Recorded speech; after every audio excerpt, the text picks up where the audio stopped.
8-10-2025 முதல் 17-10-2025 வரைக்கும் உங்களது ராசிநாதன் சூரிய பகவானின் உத்திர நட்சத்திர காலில் டிராவல் பண்ணுறது கண்டிப்பாக உடல் ஆரோக்கியத்தில் கவனமாக இருங்க, எடுக்கிற காரியங்களில் கவனமாக இருங்க, தொழில் வியாபாரம் உத்தியோகம் எல்லாத்துலேயும் ரொம்ப கேர் எடுத்துக்கணும். 17-10-2025 முதல் 27-10-2025 வரைக்கும் விரையாதிபதி சந்திர பகவானின் அஸ்தம் நட்சத்திர காலில் டிராவல் பண்ணுறார். இந்த காலகட்டத்தில் உங்களுக்கு எதிர்பாராத ஒரு மருத்துவ செலவு வரத்துக்கு வாய்ப்பு இருக்கு. அது எதனால? உடல் ஆரோக்கியம் பாதிக்கப்பட்டதுனால கவனமா இருங்க. சில பேருக்கு வீடு மனை வாகனம் அது வாங்கக்கூடிய ஒரு யோகம் உண்டாகும்.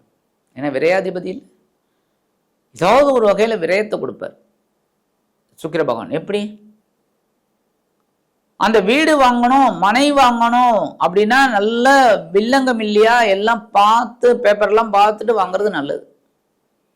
ஒரு வண்டி வாங்கணும்னா கூட பார்த்து வாங்குங்க.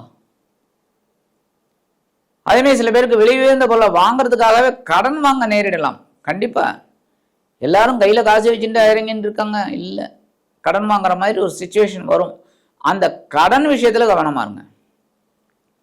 27-10-2025 முதல் 2-11-2025 வரைக்கும் 4-9 குடை அதிபதி செவ்வாய் பகவானின் நட்சத்திர சாரமான சித்திரை நட்சத்திர காலில் டிராவல் பண்றார்.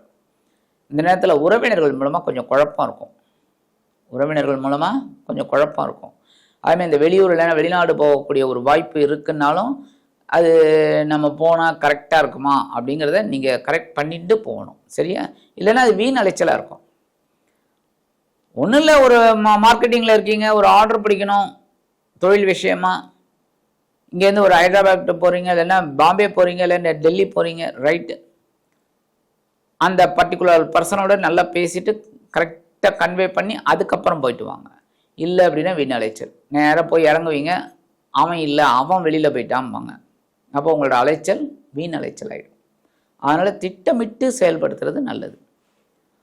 27-10-2025 முதல் 2-11-2025 வரைக்கும் 4-9 குடை அதிபதி செவ்வாய் பகவானின் சித்திரை நட்சத்திர காலில் வரும்போது கண்டிப்பாக எல்லா விஷயத்துலையும் கேர் எடுத்துக்கிறது நல்லது.